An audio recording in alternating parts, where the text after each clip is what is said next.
ভাই এই যে ভাই বাতাস খাবার আসছো, দেখো পাতার যে একটা বাতাসও নেই। গাছের পাতাগুলো ঝুরবি তখন ঢোলে না, গাছের পাতাগুলোও নড়ে না।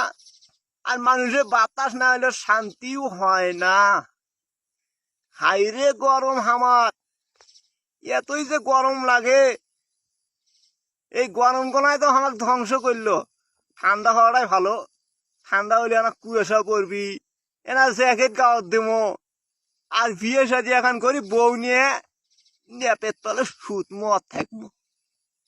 সে ঠান্ডাটাও নামে না, বুঝছেন? এই ঠান্ডাটা না নামার দরকার।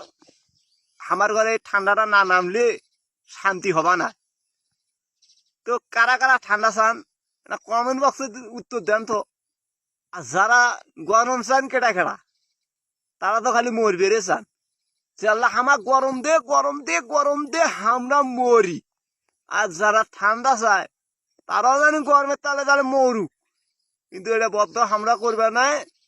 আমরা ঠান্ডা চাই।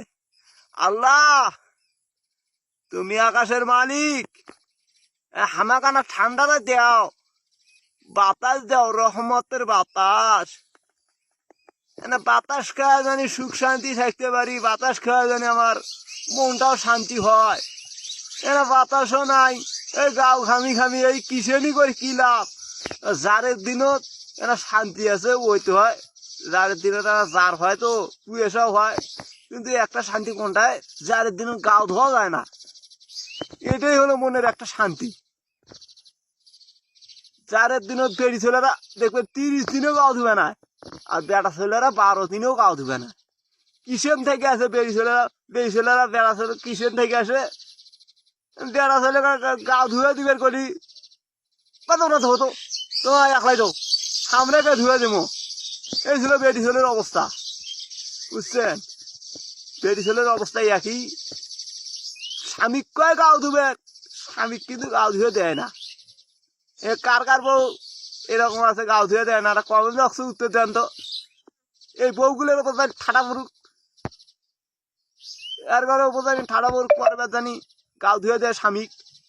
এই শোন আমার বক্তব্য।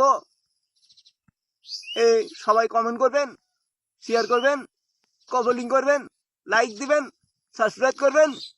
শেষ।